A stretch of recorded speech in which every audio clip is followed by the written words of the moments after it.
டியூனை ஏன் கட்டி போட்டிருக்கீங்க, ஃப்ரீயாக விடுங்கன்னு சொல்லி நிறைய பேர் கமெண்ட் பண்ணியிருக்கீங்க. அவங்க பண்ண வேலையெல்லாம் பாருங்கள். என்ன பண்ணி வச்சுருக்க இதெல்லாம்?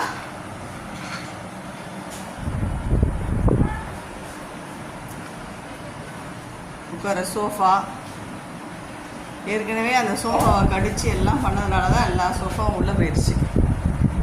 இது ஏன் அந்த மாதிரி பண்ணி வச்சுருக்கேன்? கடிச்சியா கடிச்சியா